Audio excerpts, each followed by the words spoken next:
Selamat pagi ibu-ibu sekalian yang dikasihi oleh Tuhan Yesus Kristus. Kita bersyukur bahwa pagi hari ini kita dapat melanjutkan kembali bagian firman Tuhan ini dengan subtema Kristus, ketakutan dan iman.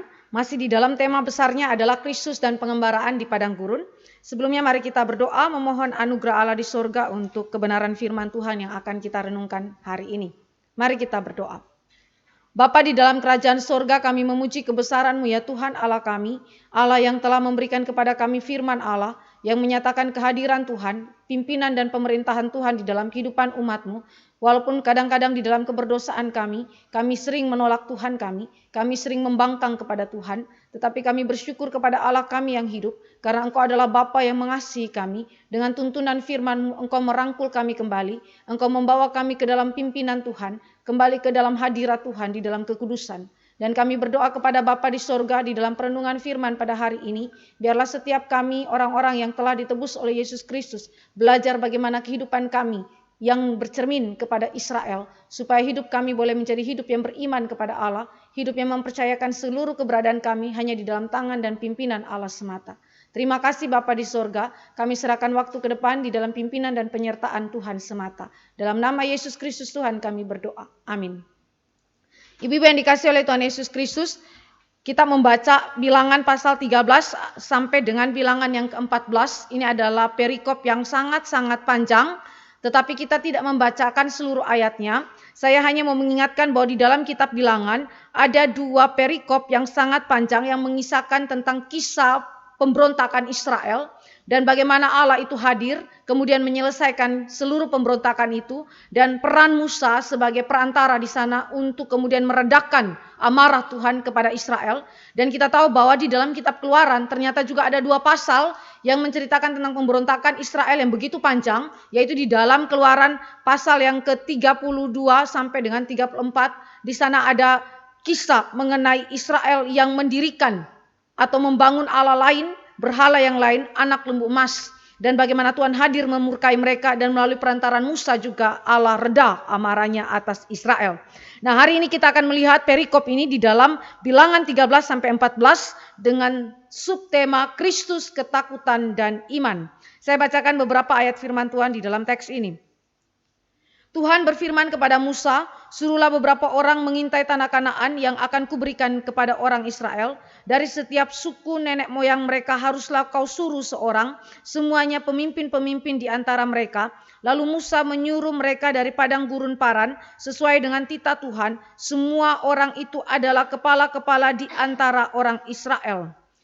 Lalu di dalam ayat selanjutnya, ayat 17 sampai dengan ayat yang ke-20.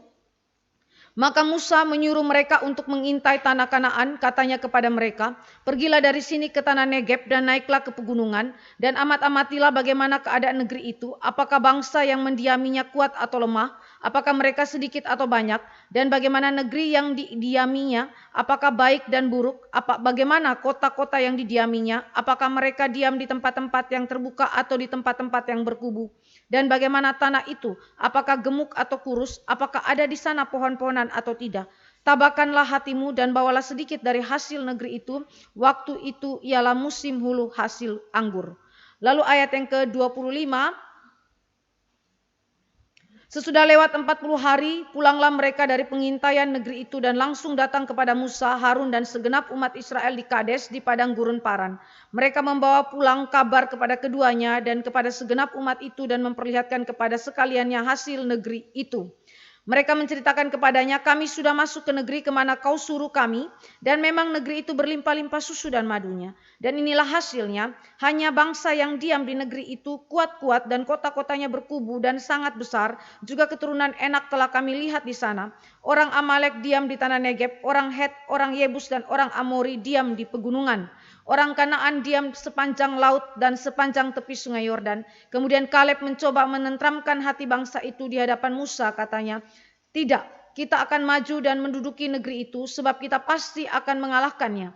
Tetapi orang-orang yang pergi ke sana bersama dengan dia berkata, kita tidak dapat maju menyerang bangsa itu karena mereka lebih kuat daripada kita. Juga mereka menyampaikan kepada orang Israel kabar buruk tentang negeri yang diintai mereka dengan berkata, negeri yang telah kami lalui untuk diintai adalah suatu negeri yang memakan penduduknya, dan semua orang yang kami lihat di sana adalah orang-orang yang tinggi-tinggi perawakannya. Juga kami lihat di sana orang-orang raksasa, orang enak yang berasal dari orang-orang raksasa, dan kami lihat diri kami seperti belalang, demikian juga mereka terhadap kami. Lalu segenap umat itu mengeluarkan suara nyaring dan bangsa itu menangis pula malam itu. Bersungut-sungutlah semua orang Israel kepada Musa dan Harun. Segenap umat itu berkata kepada mereka, sekiranya kami mati di tanah Mesir atau di padang gurun ini, mengapakah Tuhan membawa kami ke negeri ini supaya kami tewas oleh pedang dan istri serta anak-anak kami menjadi tawanan? Bukankah lebih baik kami pulang ke Mesir? Dan mereka berkata seorang kepada yang lain, baiklah kita mengangkat seorang pemimpin lalu pulang ke Mesir. Demikian pembacaan firman Tuhan. Sekali lagi firman ini berbicara di dalam pasal 13 sampai pasal 14 ayat yang ke-45. Maka saya berharap untuk kita semua yang mendengarkan firman ini boleh membacanya nanti secara lengkap.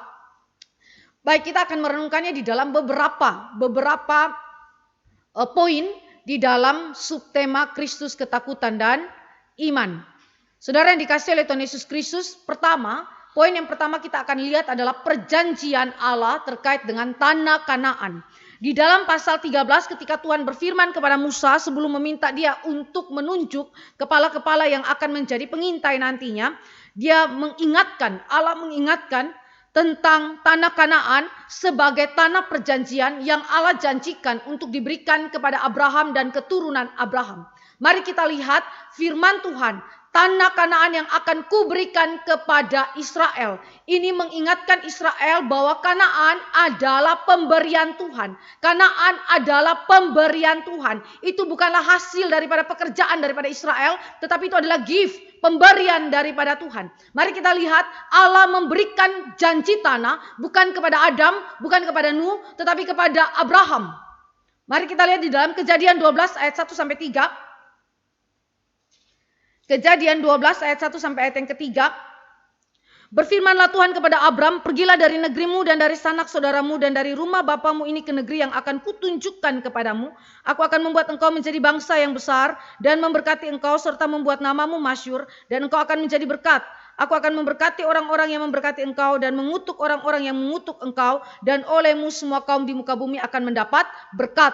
Kemudian di dalam pasal 15 ayat 7, 16 dan 18 sampai 21, di situ Allah mengulang kembali janji tanah Kanaan kepada Abraham dan kemudian diberikan kepada keturunannya yang nanti selama 400 tahun itu diperbudak di Mesir, dan kemudian dengan tangan Allah yang perkasa Allah melepaskan mereka. Dan itu yang sedang kita renungkan di dalam kitab Bilangan. Lalu dalam pasal 17 ayat 8, ketika ikatan perjanjian itu kemudian diberikan Allah kepada Abraham dengan meminta ketaatannya melalui sunat, Allah kembali mengulang lagi janji tentang tanah Kanaan. Saudara yang dikasihi oleh Tuhan Yesus Kristus, dengan demikian janji ini adalah janji yang diberikan berabad-abad yang lampau sebelum Israel menjadi suatu bangsa yang besar. Dengan demikian perjanjian Allah ini adalah perjanjian yang memiliki sifat-sifat yang begitu penting. Yang pertama, perjanjian Allah bersifat monergisme. Perjanjian Allah bersifat monergisme. Apa artinya monergisme? Monergisme itu berarti Allah yang berinisiatif untuk memberikan janji itu, tanah Kanaan itu kepada Israel. Jadi Israel sama sekali tidak menginginkan hal itu. Bahkan Israel belum dilahirkan ke muka bumi, Allah sudah memikirkan, Allah sudah merancangkan apa yang menjadi masa depan daripada Israel, termasuk tanah Kanaan, tempat tinggal bagi mereka yang berlimpah dengan susu dan madu. Saudara yang dikasihi oleh Tuhan Yesus Kristus, perjanjian Allah bersifat monergisme yang menggambarkan Allah berinisiatif tanpa andil manusia, Allah yang memiliki pikiran pertama tentang janji kekal Allah ini, dan Allah menganugerahkan kepada Israel yang sesungguhnya tidak layak untuk mendapatkan anugerah tanah perjanjian ini. Saudara yang dikasihi oleh Tuhan Yesus Kristus, yang kedua sifat daripada perjanjian Allah adalah kekal. Kenapa kekal? Karena tadi saya katakan sudah diungkapkan berabad-abad sebelum Israel terbentuk menjadi suatu bangsa. Dengan demikian perencanaan Allah adalah perencanaan yang begitu presisi, perencanaan yang bersifat kekal, perencanaan yang tidak mungkin digagalkan oleh apapun karena bersifat kekal. Saudara yang dikasihi oleh Tuhan Yesus Kristus, sifat perjanjian Allah yang demikian membuat perjanjian Allah itu sekalipun baru digenapi berabad-abad kemudian, tetapi perjanjian Allah itu ya dan amin. Ya dan amin. Petrus mengatakan bahwa firman itu adalah benih yang kekal. Firman itu adalah ya dan amin. Itu berarti saudara ini menunjukkan bagaimana permanennya perjanjian yang Allah sudah ucapkan kepada Abraham dan kepada keturunannya yaitu Israel. Yang kedua, mari kita lihat perjanjian tentang tanah Kanaan, saudara.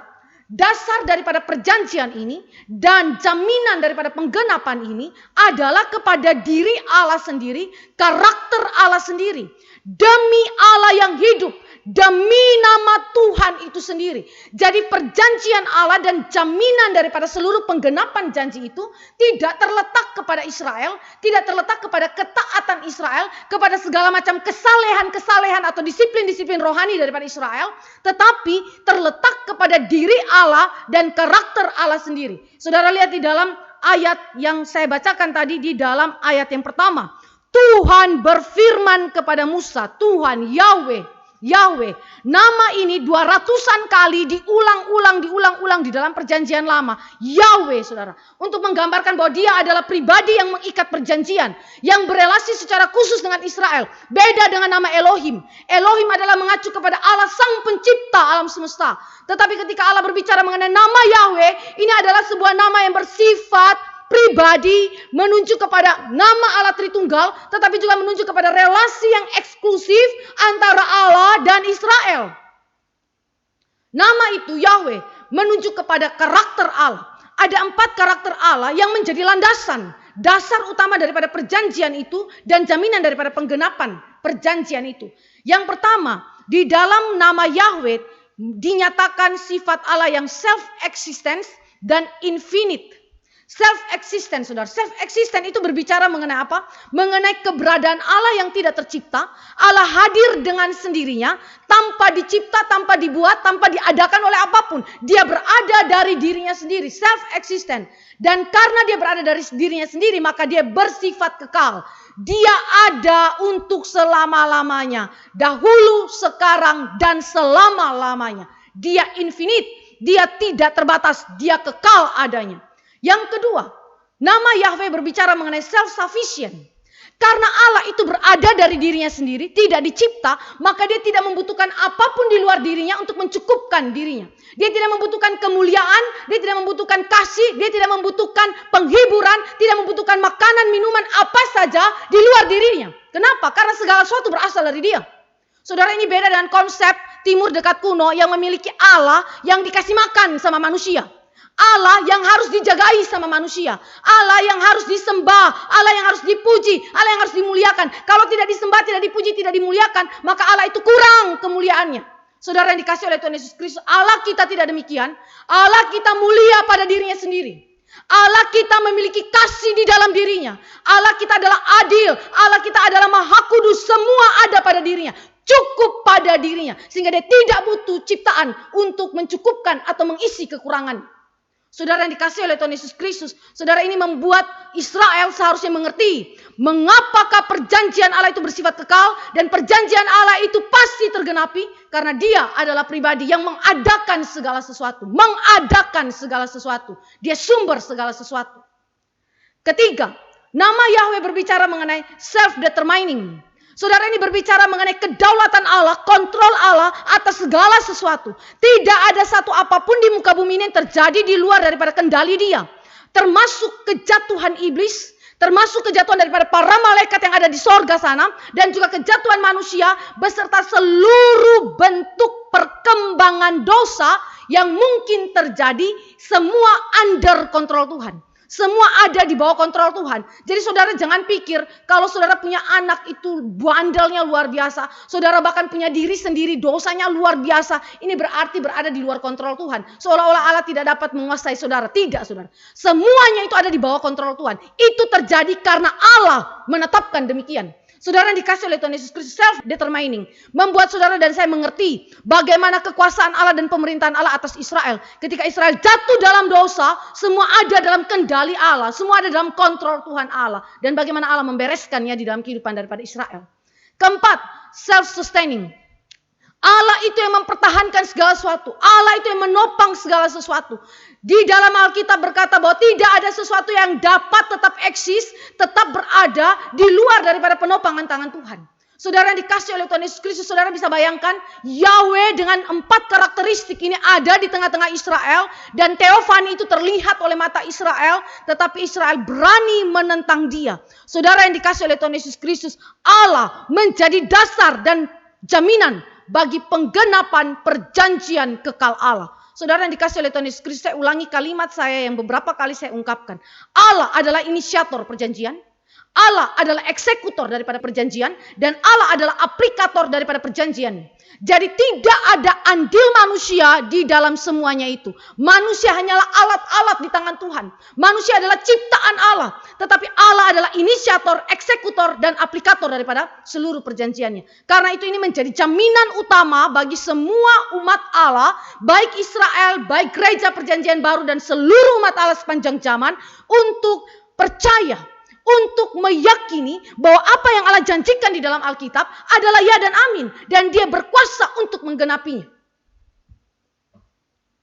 Elemen-elemen daripada perjanjian Allah. Ketika Allah memberikan perjanjian kepada umatnya, ada elemen-elemen yang harus dimengerti. Dan elemen-elemen ini akan bekerja di dalam kehidupan daripada Israel. Dalam relasi perjanjian dengan Allah.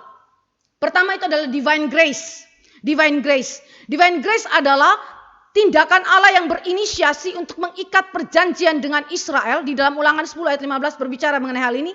Dan ini menyatakan kedaulatan anugerah Allah yang penuh rahmat. Mengingatkan kembali kepada sifat daripada perjanjian itu, yaitu monergisme.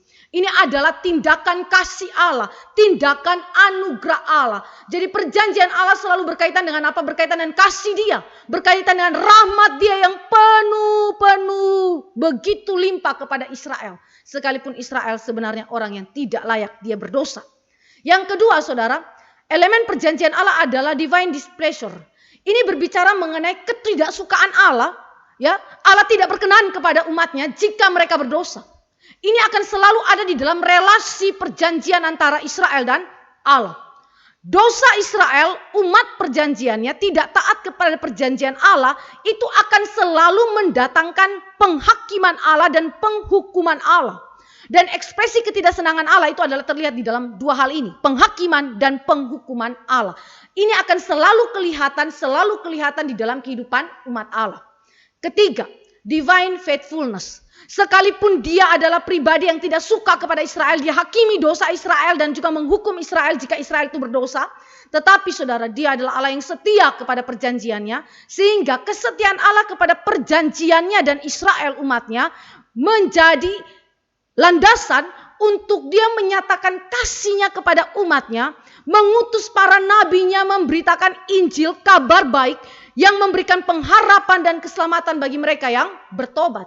Contoh Musa adalah nabi Tuhan yang diutus Allah untuk menyatakan kasih Allah yang begitu besar, kesetiaan Allah di dalam mengampuni umatnya yang berdosa. Jadi ini adalah elemen-elemen perjanjian yang akan selalu ada di dalam, sekali lagi, relasi umat Allah dan Allah yang mengikat perjanjian itu sendiri. Dengan demikian posisi daripada umat Allah adalah penerima perjanjian.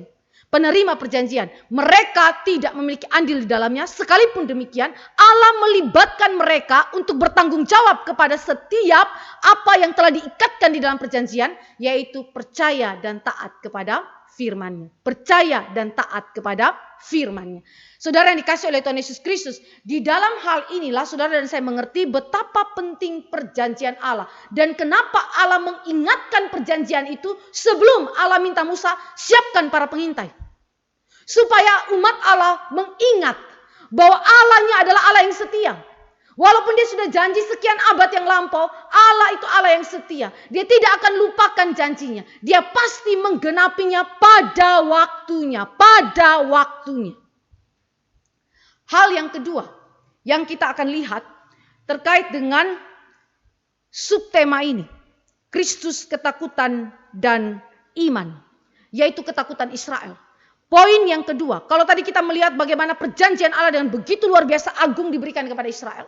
Sekarang bagaimana Israel menjalani hal tersebut di dalam kehidupannya dan melihat bagaimana penggenapan janji itu di dalam kehidupannya. Sayangnya Israel memberikan respon yang sekali lagi mengecewakan Tuhan, yang membuat Allah itu tidak senang kepada mereka, yang membuat Allah itu harus menghakimi mereka dan menghukum mereka. Bahwa Israel takut. Dan di dalam poin yang kedua saya tuliskan, ketakutan Israel adalah tanda kemurtatan. Ketakutan Israel adalah tanda kemurtatan. Saudara yang dikasihi oleh Tuhan Yesus Kristus, tidak semua ketakutan itu adalah tanda murtad. Contoh, ketakutan Yesus ketika dia berdoa di Taman Getsemani. Di dalam Alkitab jelas ketika Yesus berdoa dia begitu takut dan gentar sampai peluhnya itu berubah menjadi seperti titik-titik darah yang bertetesan ke tanah. Saudara, apa yang membedakan ketakutan Israel dengan ketakutan Yesus? Ketakutan Yesus memiliki motif dan dasar yang berbeda dengan Israel. Saudara, mari nanti kita akan lihat bagaimana Israel memiliki arah, motif, dan dasar ketakutan yang lain daripada Kristus. Sehingga saya tidak mengategorikan semua ketakutan adalah tanda daripada kemurtatan. Tetapi di dalam konteks kita, pasal 13 sampai 14 kita bilangan, ketakutan Israel adalah tanda daripada murtad. Kemurtatan itu sendiri.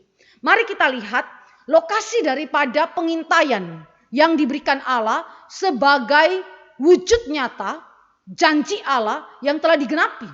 Yang dinanti-nantikan oleh Bapak Abraham dan sekarang sudah diambang pintu untuk penggenapannya. Kita lihat di dalam ayat yang ke-21.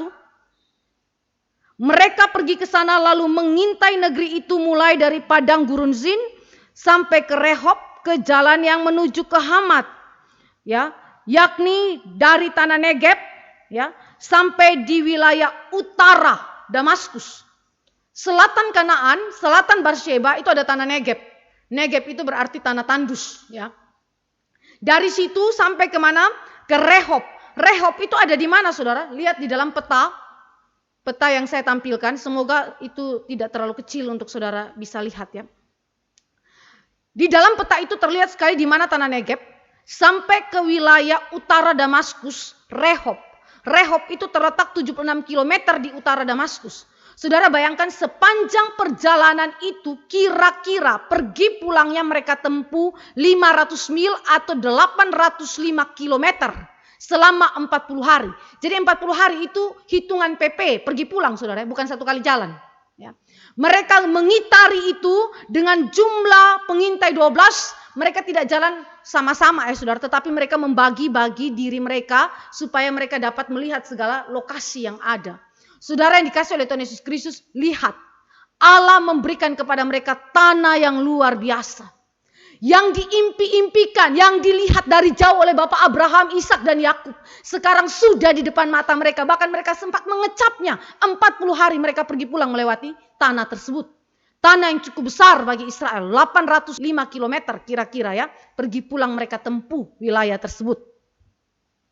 Persoalannya adalah ketika selesai mereka mengintai tempat itu, apa yang menjadi laporan mereka kepada Harun, kepada Musa dan segenap bangsa Israel yang ada di situ. Jadi ini laporan yang bukan ditujukan hanya kepada Musa, tetapi kepada semua orang Israel. Mereka menyaksikan laporan tersebut. Saudara, laporan itu adalah sesuatu yang menyesakkan dan mematikan iman. Laporan itu adalah sesuatu yang menyesakkan dan mematikan iman. Kenapa saudara? Saudara harus perhatikan, Allah mengutus para pengintai melalui Musa dengan satu tujuan utama. Menguatkan Israel untuk menaklukkan dan memasuki tanah Kanaan, saudara. Jadi tujuannya bukan untuk membuat pengharapan Israel itu menjadi pupus, bukan saudara. Atau membuat dia jadi takut untuk berperang, tidak demikian saudara. Justru tujuan pengintaian kenapa diperintahkan oleh Allah?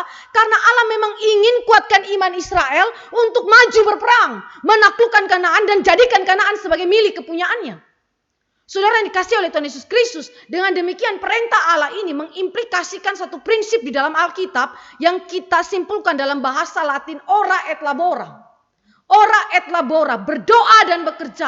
Allah kasih janji firman, tanah Kanaan akan kuberikan. Tetapi Allah gak suruh kamu berpangku tangan dan pemalas. Tidak bekerja. Tidak demikian, saudara. Allah memberikan kepada mereka janji firman Tuhan. Mereka mendoakan janji firman Tuhan itu, tetapi juga mereka bekerja.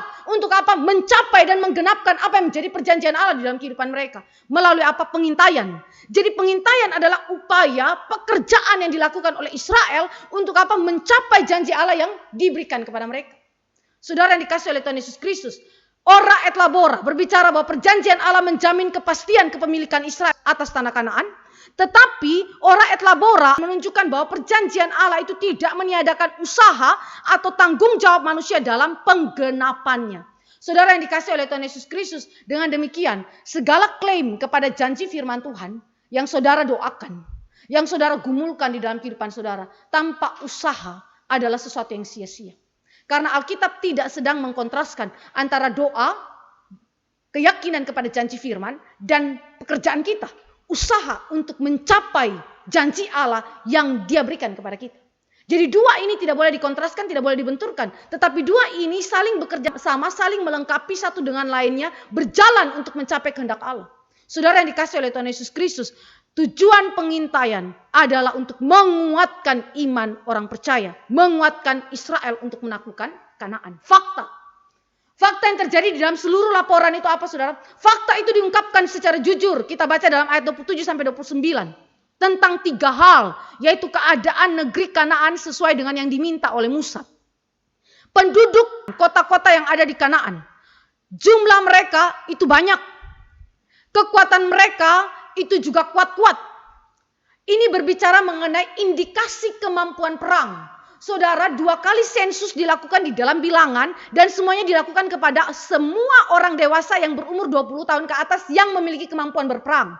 Itu berarti ketika Musa suruh mereka para pengintai itu mengintai jumlah dan kekuatan atau kelemahan daripada penduduk, ini berbicara mengenai kemampuan perang daripada penduduk itu.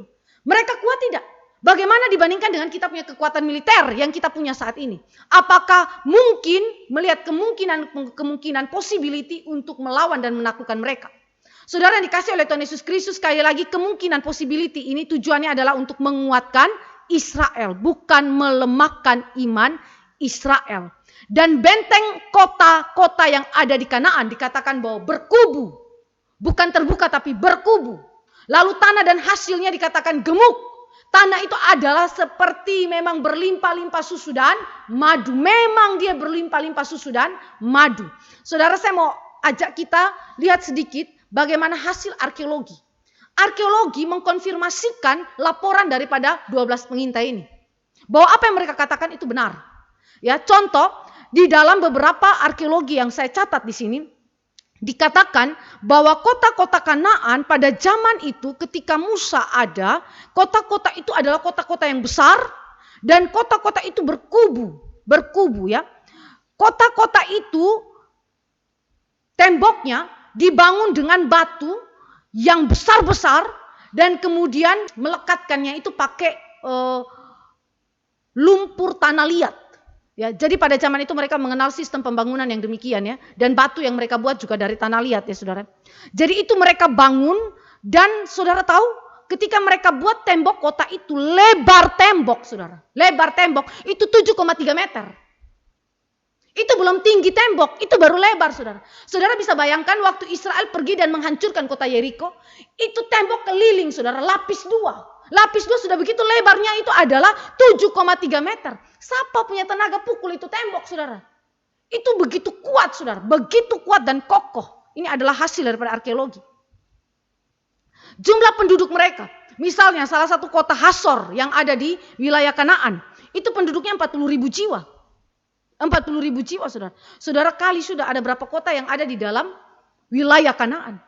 Mereka kalau gabung kekuatan saudara, luar biasa besarnya kekuatan mereka. Jadi laporan ini adalah laporan yang sangat jujur dan sekali lagi bersesuaian dengan arkeologi. Saudara yang dikasihi oleh Tuhan Yesus Kristus, pernyataan fakta yang jujur itu tidak sama dengan memiliki motivasi yang benar. Orang bisa saja berbicara di dalam kejujuran, tetapi belum tentu orang itu memiliki motivasi yang benar. Saudara yang dikasihi oleh Tuhan Yesus Kristus, maka dibalik daripada kejujuran yang dikatakan, fakta yang sebenarnya yang dikatakan saudara, sesungguhnya mengandung motif dan interpretasi yang berdosa. Motif dan interpretasi yang berdosa yang dimiliki oleh 10 pengintai kecuali Kaleb dan Yosua. Saudara yang dikasih oleh Tuhan Yesus Kristus, di dalam ayat 31 sampai ayat yang ke-33 yang tadi sudah kita baca, ada kalimat yang diucapkan oleh 10 pengintai ini. Kita tidak dapat maju menyerang bangsa itu karena mereka lebih kuat daripada kita. Saudara, beda sekali dengan tujuan Tuhan.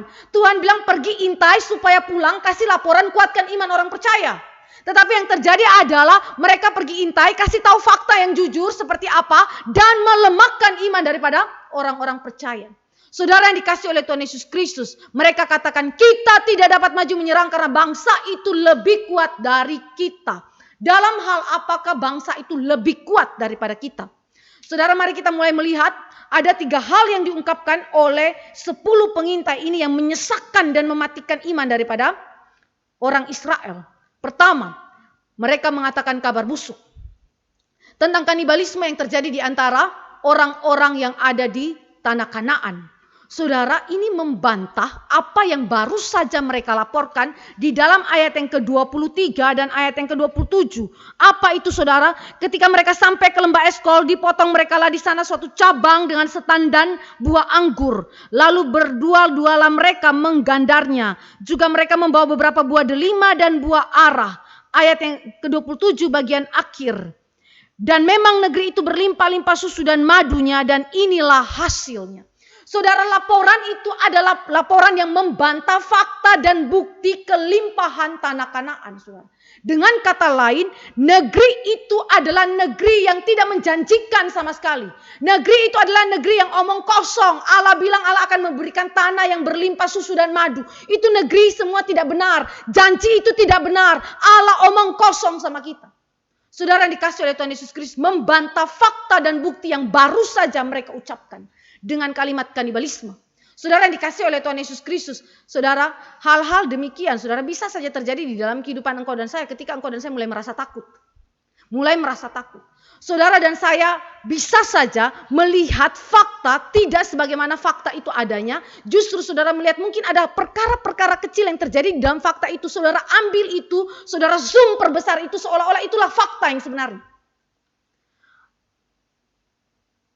Matthew Henry mengatakan demikian. Kemungkinan besar ketika mereka pergi untuk menyelidiki tanah Kanaan, kemungkinan besar ada terjadi peperangan-peperangan kecil yang ada di tanah Kanaan. Tetapi saudara, hal ini tidak kemudian menjadi landasan atau dasar untuk mengatakan bahwa di sana tanah itu bukanlah tanah yang berlimpah susu dan madunya. Saudara, kalimat ini adalah membantah bukan saja bukti dan fakta yang ada, tetapi membantah kalimat Allah sendiri, janji Allah itu sendiri. Kabar busuk. Kalau begitu untuk apa kami pergi ke kota itu? Untuk apa kami pergi ke tanah itu? Tanah yang tidak menjanjikan apapun. Tanah yang tidak ada sumber makanan sama sekali. Malah kami dimakan sama penghuni atau penduduk tanah tersebut. Kedua saudara ya, orang-orang raksasa dikatakan di situ. Di dalam kota-kota tersebut ada orang raksasa, yaitu orang Enak. Saudara, orang Enak itu ada di wilayah Hebron. Saudara tahu kenapa kata ini disebut dengan spesifik di dalam ayat yang ke-22? Karena Hebron itu memiliki riwayat sejarah rohani bagi Israel, di mana disitulah tempat daripada Abraham menguburkan istrinya, dan juga Abraham dikubur di sana. Yakub, Ishak beserta istri mereka ada di sana. Jadi Hebron adalah tanah di mana Allah mengikat perjanjian dengan Abraham, dan di sanalah Abraham menerima janji tentang tanah Kanaan. Tapi anehnya secara ironi justru orang Enak itu ada di Hebron. Saudara bisa mengerti kenapa Alkitab berbicara mengenai hal ini di tempat di mana seharusnya mereka mendapatkan pengharapan, penggenapan janji Tuhan dengan melihat kubur Gua Makpela di mana nenek moyangnya dikuburkan di sana dan di mana janji Allah itu diberikan kepada nenek moyangnya di sana. Mereka tentu mendapatkan pengharapan, penghiburan, bukan? Tetapi di sisi lain, justru di tempat itu ada orang Enak. Disitulah ada raksasa-raksasa itu. Saudara, ini mengecewakan. Tempat di mana saudara dan saya berharap untuk mendapatkan kekuatan, penghiburan. Justru di sana saudara mendapatkan penderitaan, kesukaran, kesulitan. Allah taruh di sana. Mengecewakan. Saudara yang dikasih oleh Tuhan Yesus Kristus, kata Enak itu dalam bahasa Ibrani-nya berarti leher. Jadi itu mengacu kepada keturunan yang terkenal dengan tinggi badannya. Jadi betul-betul tinggi, saudara. Dari hitungan leher orang Israel itu ke atas, saudara. Ya. Nah, kenapa dia dikategorikan, orang enak ini dikategorikan sebagai orang-orang raksasa? Orang-orang raksasa itu dalam bahasa Ibrani Nephilim itu adalah fallen ones. Orang-orang yang telah jatuh di dalam dosa. Ya, orang yang jatuh di dalam dosa. Mengacu kepada teks yang mana, saudara? Kejadian 6 ayat 4. Mari saya baca bagi kita. Kejadian 6 ayat 4. Pada waktu itu orang-orang raksasa ada di bumi dan juga pada waktu sesudahnya ketika anak-anak Allah menghampiri anak-anak perempuan dan perempuan-perempuan itu melahirkan anak bagi mereka. Inilah orang-orang yang gagah perkasa di zaman purbakala, orang-orang yang kenamaan. Orang Enak adalah keturunan yang merupakan hasil daripada perkawinan campur antara anak-anak Allah dengan anak-anak perempuan manusia. Dengan kata lain, mereka bukan di dalam garis umat pilihan Allah. Saudara yang dikasih oleh Tuhan Yesus Kristus, mereka disebutkan sebagai orang-orang yang perkasa, orang-orang yang kenamaan, orang-orang yang memang biasa berperang. Saudara bisa lihat itu salah satu contohnya Goliat misalnya ya saudara. Ini adalah orang-orang yang di dalam kategori demikian. Saudara yang dikasih oleh Tuhan Yesus Kristus, mereka disebut sebagai raksasa karena memang faktanya demikian. Mereka jauh lebih tinggi dari hitungan leher orang Israel yang memiliki kekuatan untuk berperang. Nah, yang ketiga saudara, motif dan interpretasi yang berdosa daripada 10 pengintai ini terlihat di dalam kalimat akhir, di dalam ayat yang ke-33. Dan kami melihat diri kami seperti belalang dan demikian juga mereka terhadap kami. Melihat diri kami seperti belalang dan orang Kanaan melihat Israel pun seperti belalang. Ini berbicara mengenai apa saudara? Kemustahilan penggenapan janji Allah. Mustahil, Allah punya janji itu adalah sesuatu yang tidak mungkin tergenapi. Mustahil. Saudara yang dikasih oleh Tuhan Yesus Kristus, ungkapan ini adalah wujud dari jiwa 10 pengintai yang takut. Mereka tidak percaya kepada Allah dan kuasanya untuk menggenapi janjinya. Mari kita lihat tafsiran daripada Ibrani 3 ayat 19 terhadap konteks ini. Ibrani 3 ayat 19.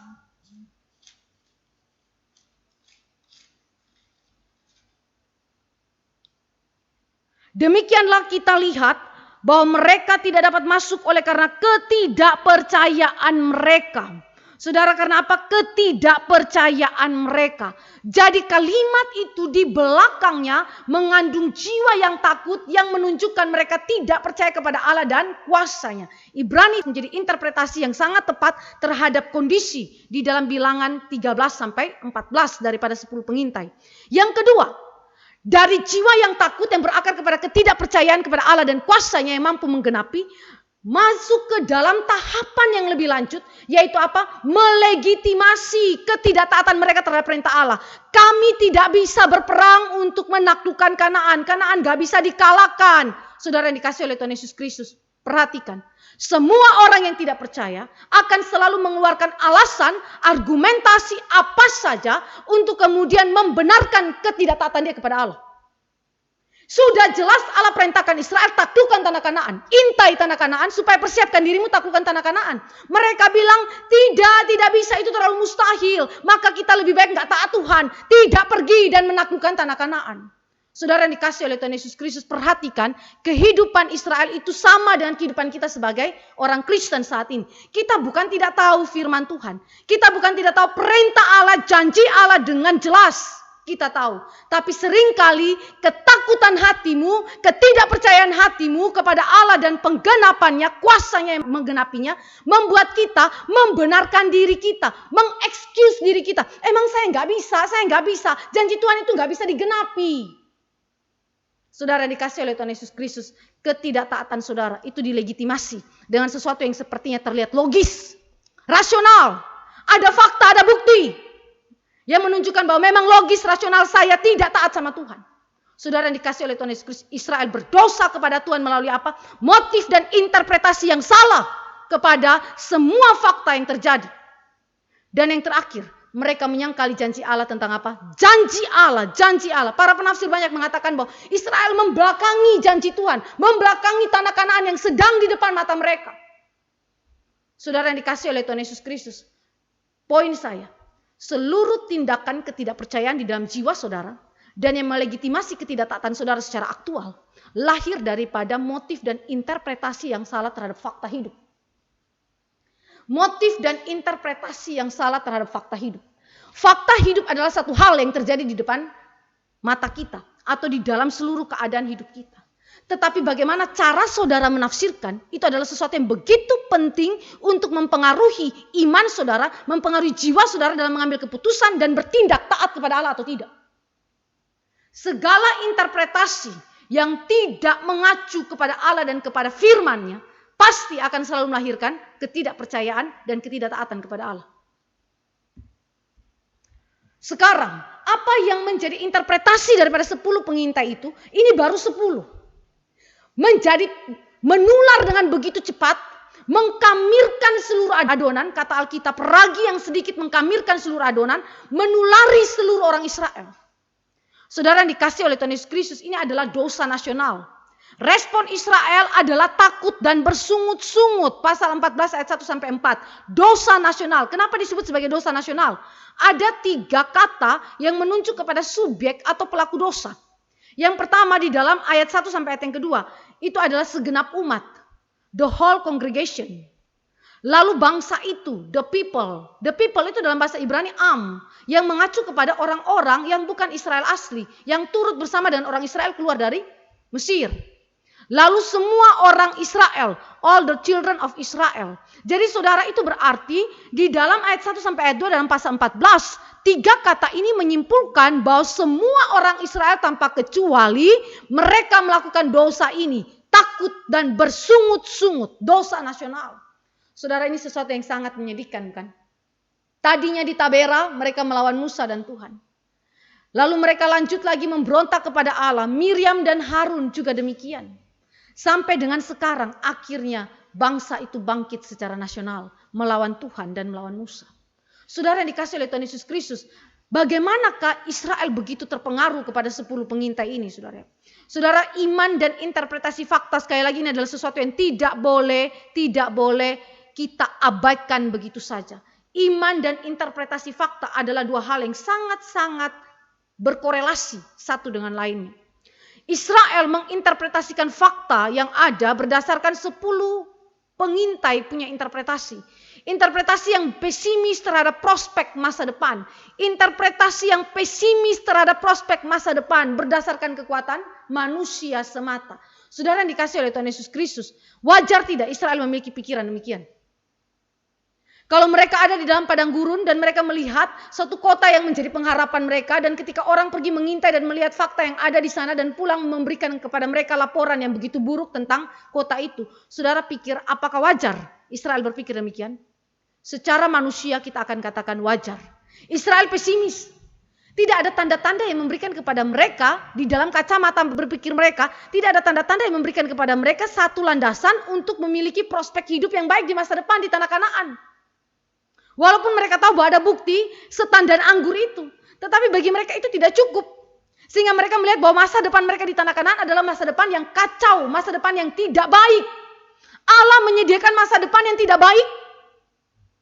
Saudara, ini menjadi pertanyaan terdalam daripada Israel. Allah janji tanah Kanaan adalah masa depan prospek hidup yang tidak baik, yang jahat yang Allah berikan bagi Israel. Saudara, kabar buruk di situ dalam bahasa aslinya berarti kabar yang jahat. Saudara, ini bukan soal kabar yang jahat, tetapi Allah itu dituduh sebagai pribadi yang jahat.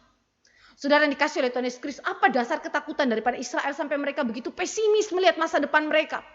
Pesimis, kenapa? Karena mereka melihat itu dan mengukur itu di dalam ukuran takaran manusia. Kekuatan manusia yang kerjakan itu. Seolah-olah penggenapan janji Tuhan itu hanya bisa terjadi jika Israel memiliki kekuatan untuk menghancurkan tanah Kanaan. Faktanya memang Israel tidak kuat. Alkitab bilang bahwa ini bangsa yang kecil. Kamu pikir kamu terlalu hebat dibandingkan bangsa-bangsa yang lain? Tidak. Alkitab mencatat kamu bangsa yang kecil. Kekuatanmu tidak seberapa. Tetapi apa yang membuat Israel itu seharusnya memiliki pengharapan masa depan? Allah, bukan kekuatan diri. Tetapi inilah yang terjadi. Israel menatap masa depan dengan bersandar kepada kekuatan diri. Kekuatan mereka adalah diri manusia. Karena itu ketakutan mereka mencerminkan ketidakpercayaan mereka kepada Allah dan kuasanya. Sama seperti 10 pengintai itu. Komplain yang klimaks tentang kondisi yang mereka hadapi sekarang. Sekarang saudara ya. Present time sekarang saudara. Apa yang kami hadapi saudara? Langsung mereka bilang, kami betul-betul tidak puas kepada Allah. Bersungut-sungut. Mengeluarkan suara yang nyaring. Saudara, ini bukan sekedar biasa, suara biasa saudara. Ini adalah to shout aloud. Jadi itu mereka semua saudara bisa bayangkan 2-3 juta orang yang ada di padang gurun menangis berteriak to shout aloud saudara, itu berteriak keras. Saudara, ini sesuatu yang sangat-sangat menyedihkan melihat keadaan daripada Israel, sangat-sangat ironi, menangis bersungut-sungut dengan suara yang sangat keras dan muncul keinginan yang berdosa. Lebih baik kami mati di Mesir atau mati di padang gurun. Istri kami dan anak-anak kami lebih baik jadi tawanan. Jadi mau kembali jadi budak. Dan Mesir tetap lebih baik daripada Kanaan. Mesir lebih baik daripada Kanaan. Saudara yang dikasih oleh Tuhan Yesus Kristus, setiap ketidakpercayaan kepada Allah akan menghasilkan dosa-dosa selanjutnya. Yakobus mengatakan dosa akan melahirkan dosa, dosa akan melahirkan dosa. Dan pada akhirnya akan membawa kepada maut. Saudara, ini yang terjadi kepada hidup daripada Israel. Dosa persengutan karena ketidakpercayaan kepada Allah menghasilkan keinginan-keinginan dosa lainnya. Yaitu apa? Menginginkan hidup yang lama, menginginkan status yang lama, kondisi yang lama, cinta kepada apa yang lama dan bukan cinta kepada Tuhan. Saudara yang dikasih oleh Tuhan Yesus Kristus, bukankah ini seringkali menjadi godaan terbesar bagi kehidupan kekristenan kita? Setelah engkau berjalan mengikuti Tuhan, banyak hal yang engkau dapatkan begitu indah, begitu agung Allah kerjakan dalam hidupmu. Tetapi juga pada saat yang sama saudara mungkin mendapati begitu banyaknya tantangan yang hebat dalam kehidupan saudara. Begitu banyaknya keadaan-keadaan yang menjepit iman saudara. Yang membuat keadaan-keadaan darurat bagi saudara. Yang hampir-hampir saudara mungkin akan mati, mungkin akan binasa. Oleh karena pergumulan itu. Dan iblis beserta dosa akan selalu muncul sebagai pilihan yang menggairahkan, pilihan yang menggiurkan, keinginan yang berdosa mulai muncul dengan kenikmatan-kenikmatan dunia. Apa saja bentuknya. Menarik saudara, membujuk saudara untuk mengikuti dia dan tinggalkan imanmu, tinggalkan Allah. Allah itu omong kosong. Saudara yang dikasih oleh Tuhan Yesus Kristus, ini yang terjadi kepada Israel. Bujukan itu begitu dalam, menarik mereka dengan begitu kuat. Dan mereka jatuh di dalam. Saudara, Ibrani 3 ayat 12 menunjukkan kejatuhan mereka sebagai kemurtatan. Dalam ayat yang ke-12 Ibrani 3. Binasa karena murtad. Ini adalah judul daripada surat Ibrani pasal 3 ayat 7 sampai ayat yang ke-19. Saya baca ayat yang ke-12. Waspadalah hai saudara-saudara, supaya di antara kamu jangan terdapat seorang yang hatinya jahat dan yang tidak percaya oleh karena ia murtad dari Allah yang hidup. Hati yang jahat, ya, hati yang murtad karena tidak percaya kepada Allah, saudara. Saudara yang dikasih oleh Tuhan Yesus Kristus, ketidakpercayaan itu adalah sesuatu kemurtatan kepada Tuhan. Saudara jangan pikir murtad itu tinggalkan agama yang satu masuk agama yang lain. Itu hanyalah sesuatu yang bersifat aktual saja terlihat di luar. Yang membuktikan apa yang secara potensial ada dalam jiwanya, yaitu dia tidak percaya kepada Allah. Saudara, yang terutama adalah dosa ketidakpercayaan ini yang disorot oleh Ibrani. Yang terjadi di dalam hati daripada orang Israel. Murtad. Saudara tahu murtad di dalam bahasa Yunaninya, khususnya di dalam Ibrani 3 ayat 12, saudara. Apistemi. Apistemi, saudara. Ini berarti berbalik dari, meninggalkan atau murtad dari. Jadi saya pakai kalimat daripada salah satu teolog sistematika. Dia mengatakan bahwa murtad jenis ini adalah kejatuhan dari iman dan tidak pernah kembali lagi ke dalam posisi semula. Artinya hilang untuk selama-lamanya. Binasa. Binasa. Kejatuhan dari iman dan tidak pernah kembali lagi ke dalam posisi semula atau hilang selamanya. Saudara, ini sama dengan Yudas Iskariot, bukan? Di dalam Ibrani pasal yang ke-6 juga berbicara bagaimana orang mengecap kebaikan-kebaikan Tuhan. Karunia-karunia Tuhan yang begitu luar biasa. Tetapi sayangnya mereka adalah orang yang dibinasakan. Saudara lihat di dalam Ibrani yang ke-6. Saya bacakan bagi kita semua. Sebab mereka yang pernah diterangi hatinya, yang pernah mengecap karunia sorgawi, dan yang pernah mendapat bagian dalam Roh Kudus, dan yang mengecap firman yang baik dari Allah, dan karunia-karunia dunia yang akan datang, namun yang murtad lagi. Namun yang murtad lagi tidak mungkin dibaharui sekali lagi sedemikian hingga mereka bertobat, sebab mereka menyalibkan lagi anak Allah bagi diri mereka dan menghinanya di muka umum. Ini yang dilakukan oleh Israel. Israel adalah orang-orang yang telah melihat kebaikan-kebaikan Allah, mengecap karunia-karunia sorgawi, dan Roh Kudus hadir di sana. Roh Kudus bekerja melalui firman Allah yang diberitakan. Banyak tanda-tanda ajaib, mujizat Allah yang Allah kerjakan. Tetapi mereka murtad. Dan Alkitab berkata kemurtadan mereka adalah sama dengan menyalibkan anak Allah yang kedua dan menghinakan anak Allah beserta karya penebusannya di depan umum.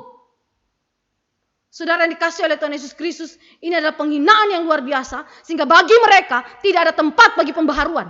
Bagi mereka tidak ada lagi tempat bagi pertobatan. Saudara yang dikasihi oleh Tuhan Yesus Kristus, itu sebabnya Yudas Iskariot dikatakan oleh Petrus, dia memang sudah jatuh di tempat yang selayaknya untuk dia dapatkan. Karena dia menghinakan Kristus dan karya penebusannya. Saudara yang dikasihi oleh Tuhan Yesus Kristus, Israel menghinakan Kristus. Allah yang hadir di tempat itu, Allah yang bekerja di sana. Saudara yang dikasihi oleh Tuhan Yesus Kristus, mereka menolak Allah, pimpinan Allah dan karya pembebasannya. Saudara ingat karya pembebasan yang dilakukan di dalam Exodus adalah dilakukan dengan irresistible means. Irresistible means yaitu apa? Darah anak domba yang dicurahkan. Dan irresistible means itu adalah siapa? Kristus yang akan datang, yang mati di atas kayu salib. Dan mereka menolak Allah, mereka menolak pimpinannya, mereka menolak karya pembebasannya yang telah memakai irresistible means, yaitu Kristus itu sendiri. Saudara, Allah begitu murka kepada Israel. Kedua, mereka menolak keputusan Tuhan. Mereka katakan, kenapa Tuhan bawa kami ke sini? Tuhan yang bawa kami ke sini. Saudara yang dikasihi oleh Tuhan Yesus Kristus, menolak Tuhan karena membawa Israel ke Kanaan melewati masalah yang begitu sukar. Saudara yang dikasihi oleh Tuhan Yesus Kristus, menolak keputusan Tuhan sama dengan menolak diri Allah itu sendiri. Dan terakhir menyaksikan karya Allah di masa depan. Kalau seperti ini, Allah tidak mungkin tolong kami di masa depan. Saudara, apakah saudara pernah mengalami dosa yang sedemikian di dalam jiwamu? Apakah saudara pernah meragukan dia dan karya dia di dalam hidupmu yang berkuasa menggenapkan janjinya dalam hidupmu? Karena begitu banyaknya himpitan, pencobaan, penderitaan, kesukaran, dan hal-hal lain yang terjadi dalam hidup kita. Sehingga engkau berkata, masa depanku itu akan menjadi sesuatu yang sia-sia karena Allah tidak sanggup untuk menolong saya. Saudara, hati-hati supaya saudara tidak jatuh di dalam kemurtatan Israel. Saudara yang dikasihi oleh Tuhan Yesus Kristus. Maka hal yang ketiga yang kita renungkan.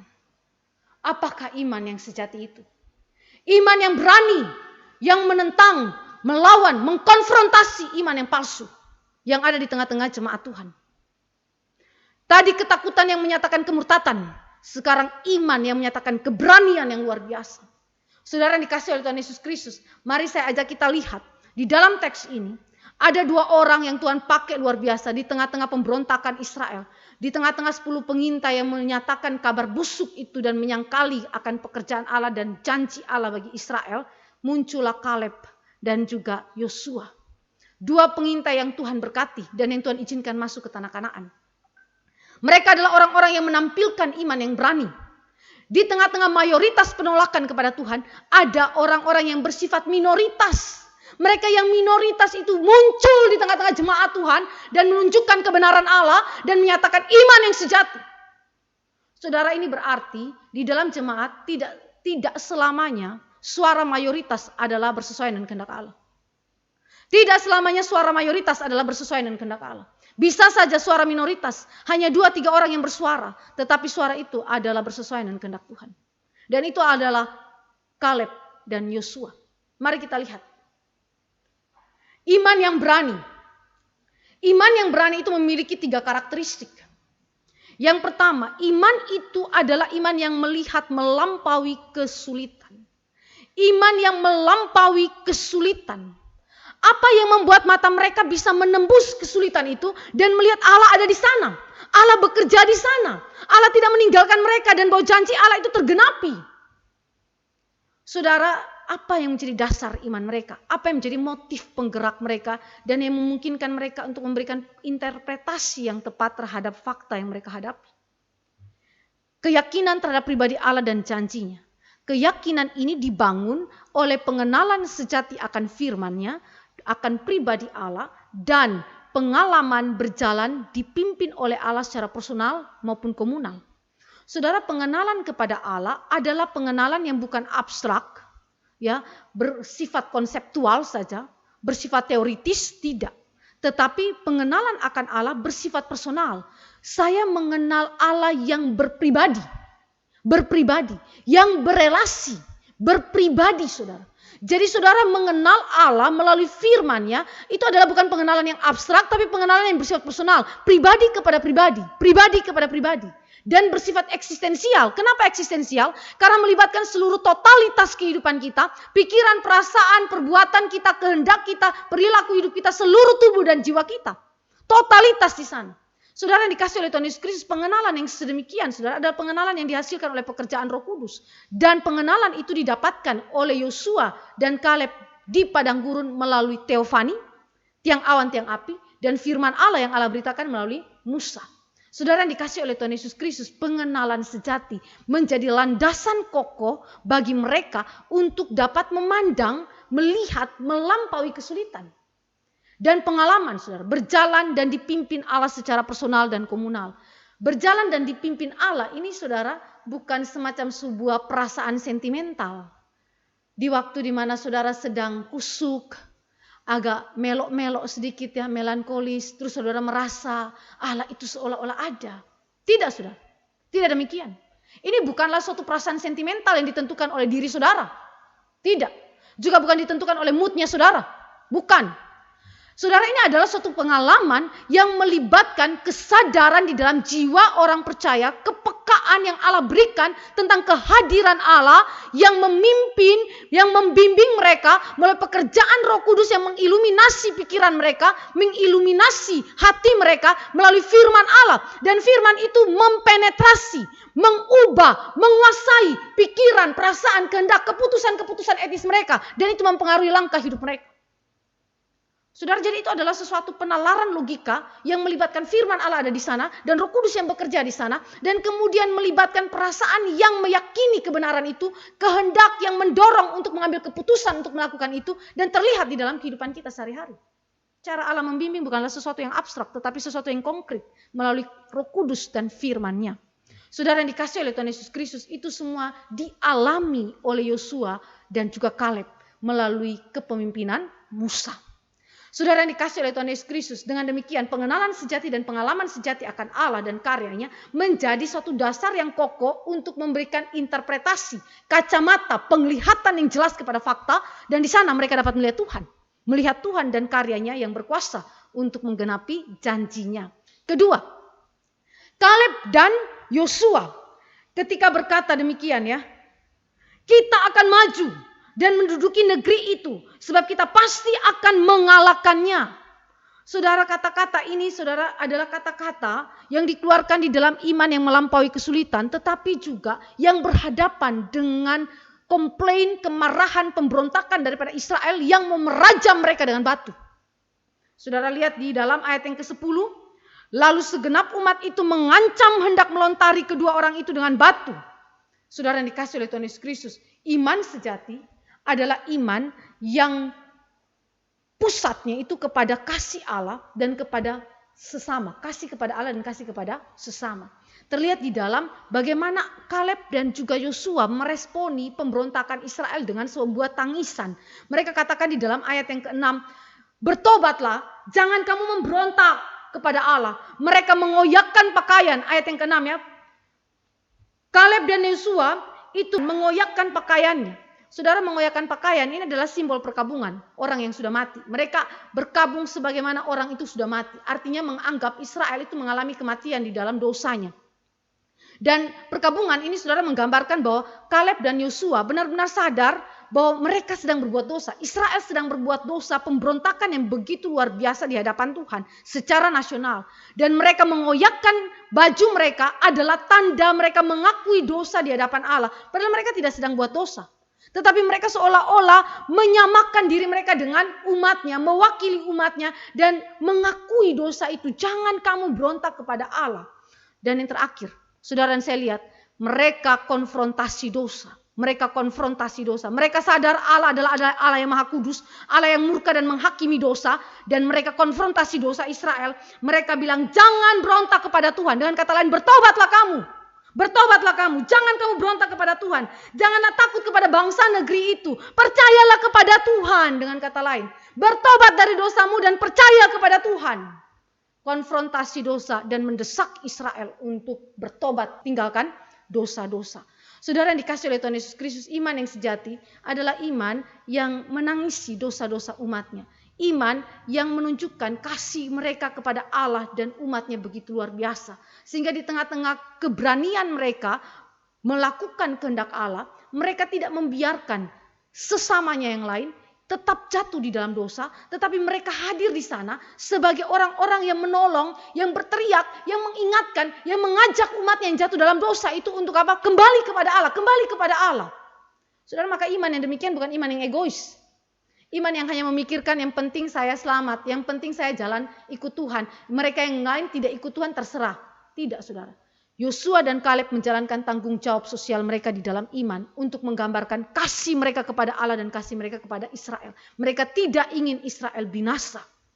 Ketiga, iman Yosua dan juga Kaleb adalah iman yang berpengharapan. Berpengharapan karena apa?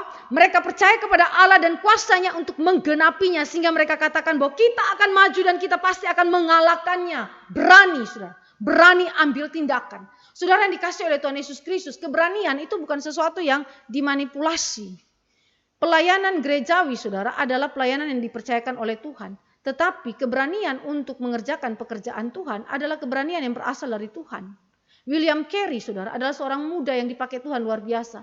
Ketika di tengah-tengah gereja, di mana gereja pada zaman William Carey hidup itu sudah menjadi gereja yang dingin.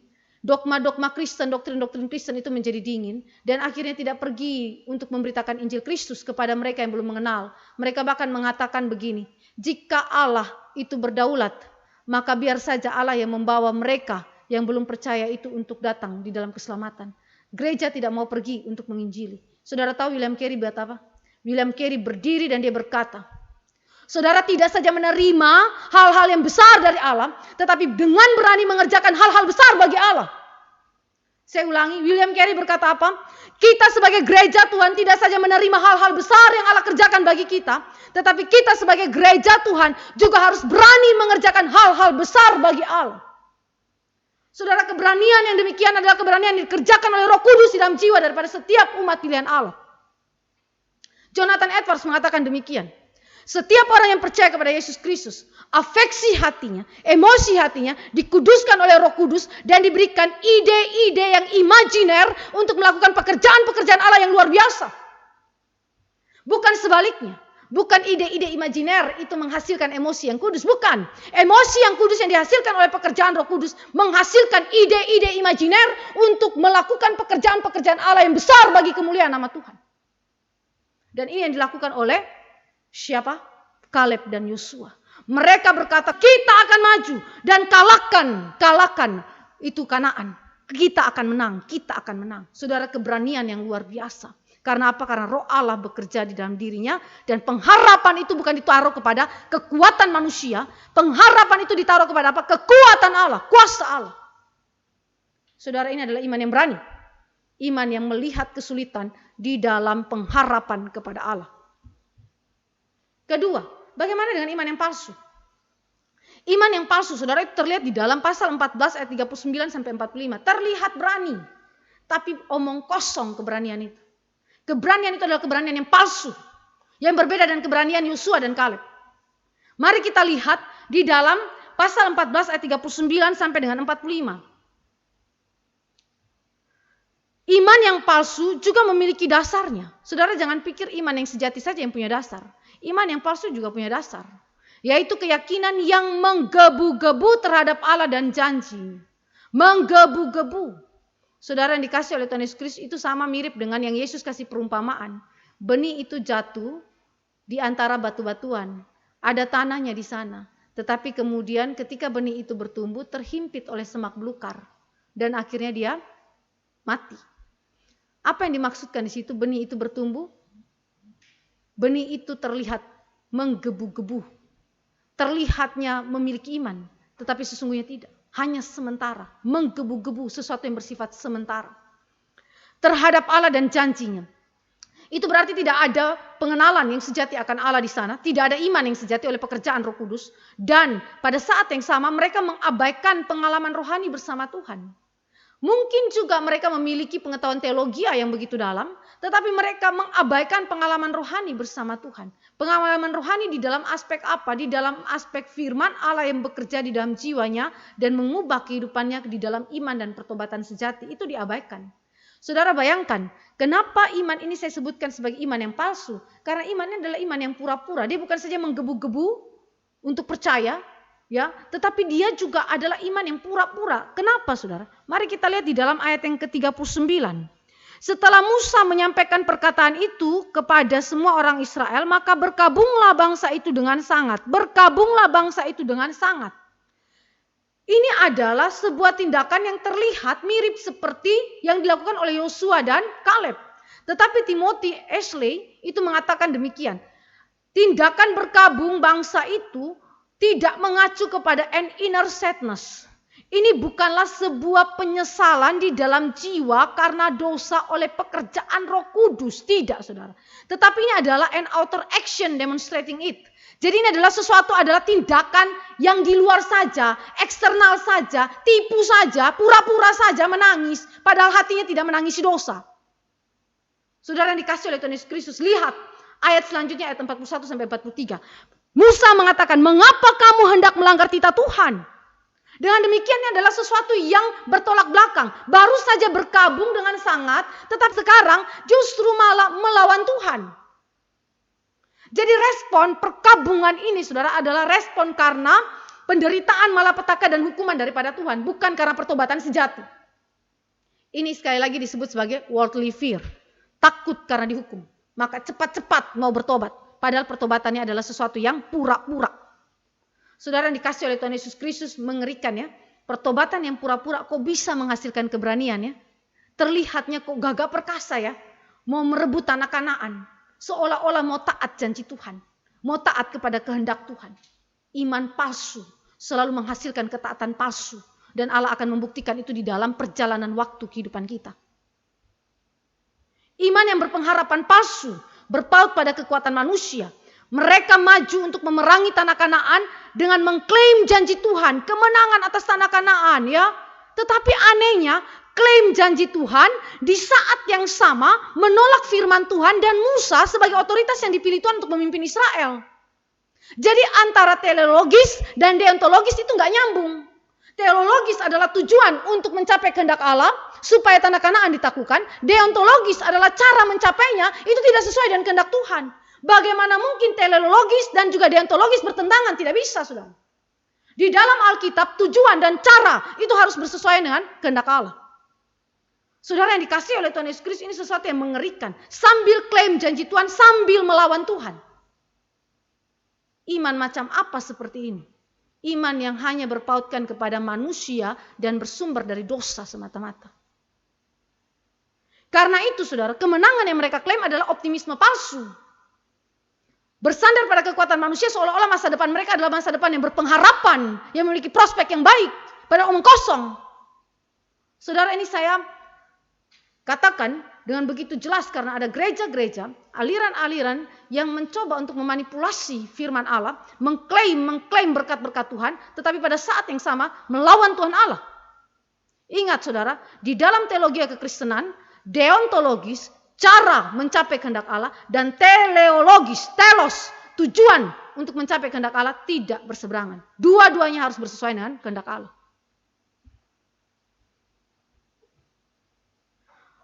Maka hal yang Allah lakukan untuk menunjukkan kemuliaan Dia, saudara. Di dalam ayat 21 dan ayat yang ke-28, Allah menyatakan penghakiman Dia 40 tahun pengembaraan. Saya baca ayat 21 sampai 28, tetapi khususnya ayat 21 dan ayat yang ke-28 saja. Hanya demi aku yang hidup, dan kemuliaan Tuhan memenuhi seluruh bumi. Saudara perhatikan, Allah bertindak bukan demi Israel. Dia bilang apa? Demi aku yang hidup, Allah yang hidup. Allah tidak mati, dia hidup dan dia berkarya dan melihat apa semua yang terjadi dalam kehidupan kita. Dan kemuliaan Tuhan memenuhi seluruh bumi. Ayat yang ke-28. Katakanlah kepada mereka, demi aku yang hidup. 2 kali dia ulangi kalimat ini, saudara. Demikianlah firman Tuhan, bahwasanya seperti yang kamu katakan di hadapanku, demikianlah akan kulakukan kepadamu. Saudara yang dikasih oleh Tuhan Yesus Kristus, kalimat Allah adalah kalimat yang menyanjung, meninggikan kehormatan dan kemuliaan Allah di hadapan orang yang berdosa. Saudara, Allah kita adalah Allah yang tidak pernah mempermainkan diri dia. Dan tidak pernah mengizinkan dirinya dipermainkan oleh dosa kita. Maka ketika saudara mempermainkan dia, dia akan hadir di dalam kedaulatannya. Dia akan berhadapan langsung dengan saudara. Kehormatan Allah ditegakkan melalui murkanya yang menghukum orang berdosa. Allah bilang apa? Apa yang kau inginkan, yang kau katakan di hadapanku, akan kuperbuat bagimu. Dan benar saja Allah melakukan apa yang dikatakan oleh Israel. Generasi pertama dari Exodus dibinasakan di padang gurun. Mereka bilang apa? Lebih baik kami mati di sini di padang gurun atau mati di Mesir daripada kami masuk di tanah Kanaan dan kami dibunuh mati, kami dimakan seperti kanibal. Allah bilang baik, kamu dibunuh mati di padang gurun. Yang kedua, anak-anaknya menjadi tawanan, mau diperbudak, oke. Sekarang Allah menjadikan anak-anakmu tawanan, tetapi bukan tawanan orang Mesir, tawanannya Allah. Dengan cara apa? Membiarkan anak-anakmu mengembara selama 40 tahun menjadi penggembala di padang gurun. Saudara ingat, dosa-dosa nenek moyang, dosa-dosa orang tua jika tidak bertobat, Allah turunkan kepada keturunanmu. Jadi setiap orang tua yang melakukan dosa, ingat dosamu dan akui dosamu di hadapan Allah, bertobat dari dosamu, jangan sampai dia limpahkan saudara punya penghukuman itu turun kepada keturunan. Dan Allah membuat hal demikian kepada Israel. Keturunannya menjadi tawanan. Tawanannya siapa? Tawanan murka Allah. Allah menghukum mereka. Dan 10 pengintai dibunuh dengan tulah. Yakni tulah yang terjadi di Mesir. Sangat memalukan. Israel yang dengan luar biasa dibebaskan Allah daripada Mesir. Sekarang mengalami tulah penghukuman yang sama dengan Mesir. Watak mereka sama seperti orang Mesir. Sama-sama berdosa. Saudara yang dikasih oleh Tuhan Yesus Kristus, di dalam aspek ini, kehormatan Allah ditegakkan di atas kehidupan Israel. Allah kita Allah yang kasih, tetapi dia tidak akan membiarkan dosa itu tetap berada dalam kehidupan umatnya. Karena itu dalam ayat yang ke-20 dia katakan, berfirmanlah Tuhan, aku mengampuninya sesuai dengan permintaanmu Musa. Allah mengampuni Israel, tetapi konsekuensi dosa Allah tidak biarkan. Allah memberikan konsekuensi dosa itu tetap ditanggung oleh Israel. Saudara, di titik ini kehormatan Allah ditegakkan. Saudara yang dikasih oleh Tuhan Yesus Kristus, dengan demikian kita melihat pendisiplinan Allah yang betul-betul langsung dalam kehidupan Israel. Dan disiplin Allah adalah wujud dari kasih Allah, wujud dari kepedulian Allah sehingga umatnya tidak terus jatuh dalam dosa.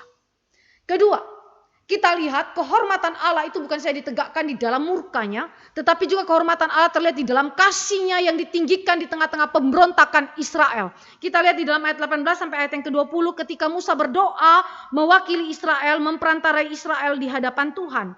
Dikatakan Tuhan itu panjang sabar, Tuhan itu berpanjang sabar dan kasih setianya berlimpah-limpah. Ia mengampuni kesalahan dan pelanggaran, tetapi sekali-kali tidak membebaskan orang yang bersalah dari hukuman. Bahkan ia membalaskan kesalahan bapa kepada kesalahan anak-anaknya, kepada keturunan yang ketiga dan keempat. Ampunilah kiranya kesalahan bangsa ini sesuai dengan kebesaran kasih setiamu. Seperti engkau telah mengampuni bangsa ini mulai dari Mesir sampai kemari. Saudara lihat ada satu kata yang diulang 2 kali, yaitu kasih setiamu. Hesed. Hesed saudara. Yang berbicara mengenai setia, teguh, berpegang kepada kewajiban-kewajiban sesuai dengan perjanjian. Dan kasih ini adalah kasih yang tidak bersyarat. Berbicara kepada apa? Kesetiaan Allah kepada perjanjiannya yang tidak pernah berubah. Saudara, Israel selalu berubah. Israel selalu tidak setia. Sama seperti kita umatnya juga selalu tidak setia kepada Tuhan. Selalu berubah. Tidak menjaga kewajiban-kewajiban kita, ketaatan dan iman kita kepada Allah. Tetapi Allah itu melampaui pemberontakan kita. Dia memberikan pengampunannya bagi kita. Di titik ini kehormatan Tuhan itu ditinggikan. Dan perjanjian Allah ketika dikatakan, Tuhan memenuhi seluruh bumi. Tuhan memenuhi seluruh bumi. Itu implikasinya apa, saudara? Perjanjian Allah tidak pernah gagal karena keberdosaan umatnya. Allah berjanji, sekali dia berjanji dia pasti genapi.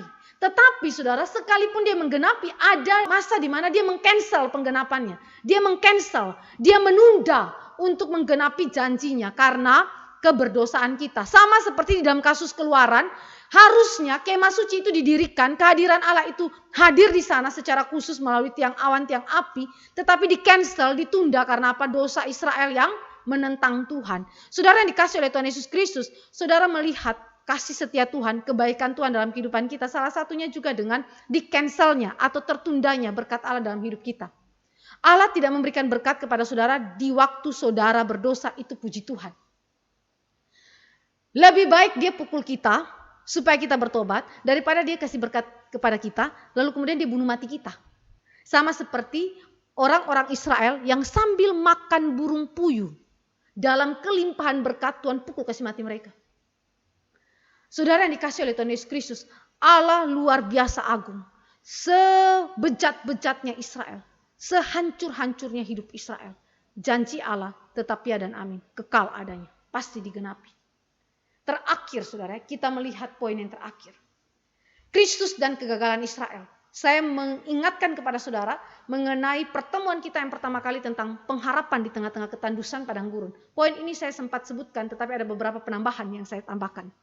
Yang pertama, saudara dan saya melihat bagaimana kehidupan Israel yang gagal total ini, ketakutan mereka, ya, yang begitu luar biasa membuat mereka jatuh dalam dosa, justru diberikan penebusannya di dalam Kristus, justru digenapi secara sempurna di dalam Kristus, bukan di dalam aspek kegagalan, tetapi di dalam aspek iman dan ketaatan kepada Allah itu disempurnakan secara penuh di dalam Yesus Kristus. Kristus adalah satu-satunya anak Allah yang sejati. Kita tahu ini di dalam Yohanes 1 ayat 14, the beloved son of God, ya. Dia adalah satu-satunya anak tunggal Bapa yang dikasihi oleh Bapa, yang direpresentasikan atau disimbolkan oleh Israel di dalam perjanjian lama.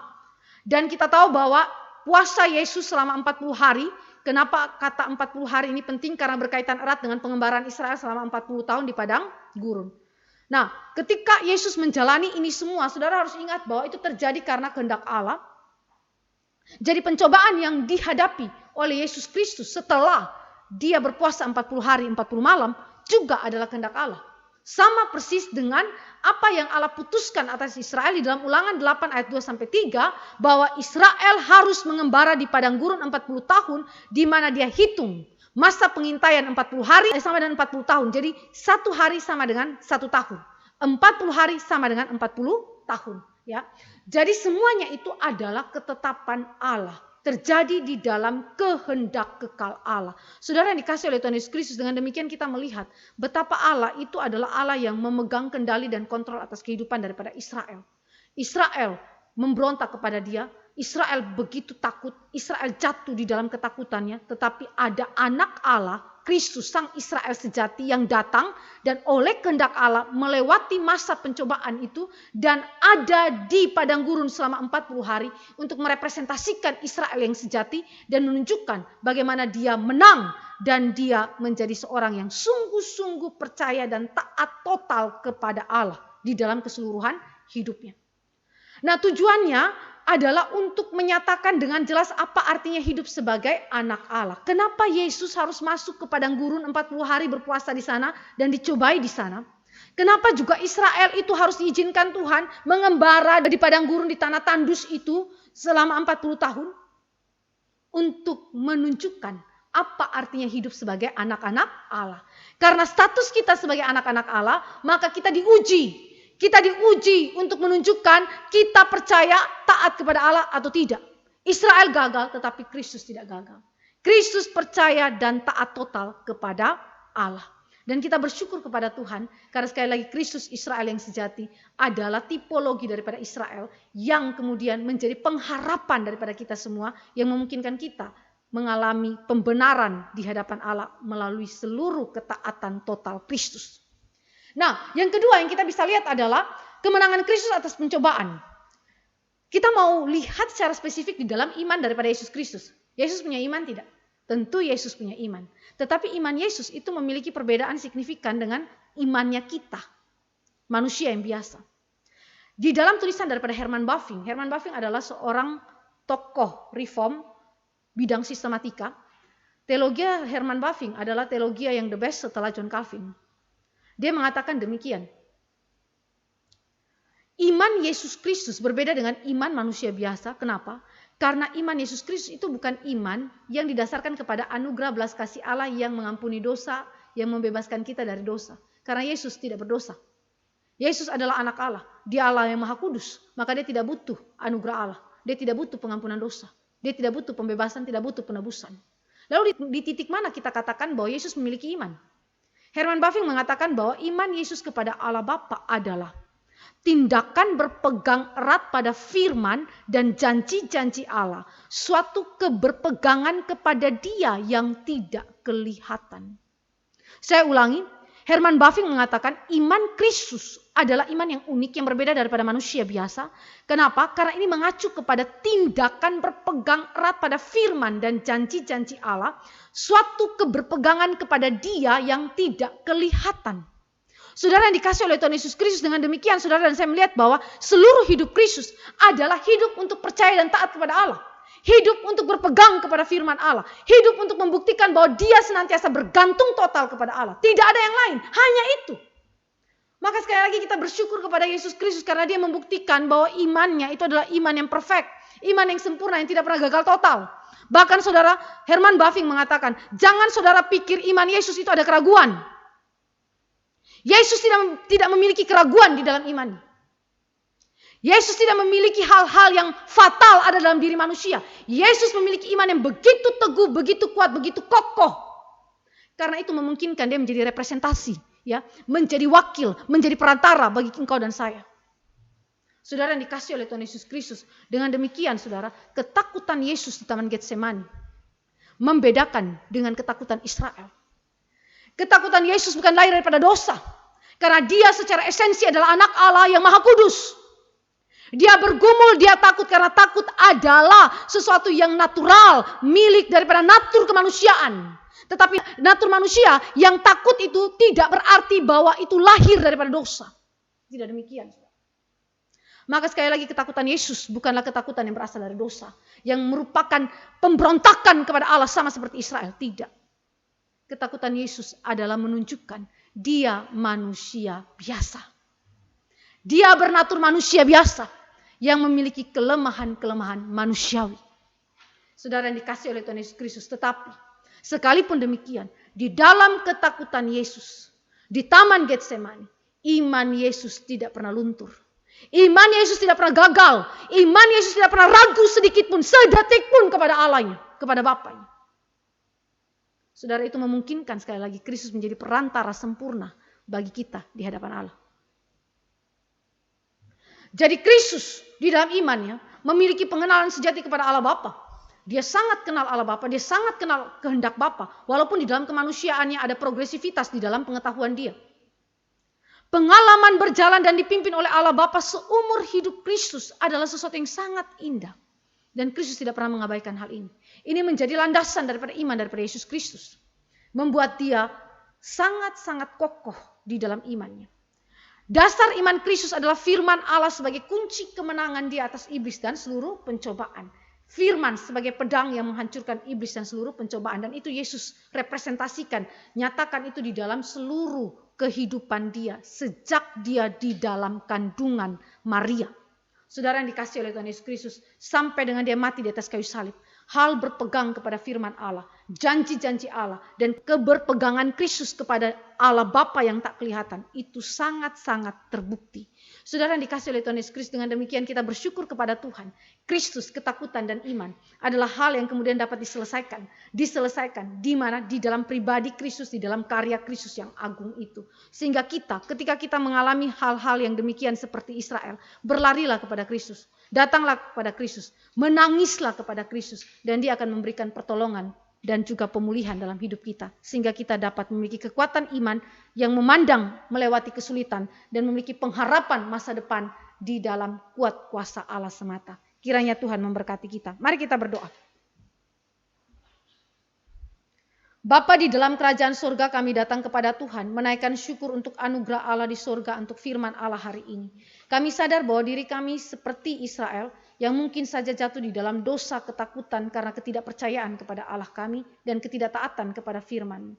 Kami berdoa biarlah firman hari ini menegur kami, supaya jangan kami menjadi orang-orang yang murtad dan dibinasakan oleh Tuhan. Tetapi biarlah ketika kami menghadapi keadaan demikian, dan mungkin kami sedang jatuh di dalam keadaan demikian, biarlah kami berlari kepada pengharapan kami, yaitu Kristus, Sang Anak Allah yang tunggal itu, Israel yang sejati, yang telah menyempurnakan iman dan ketaatan kami dengan seluruh kehidupan Dia yang sempurna.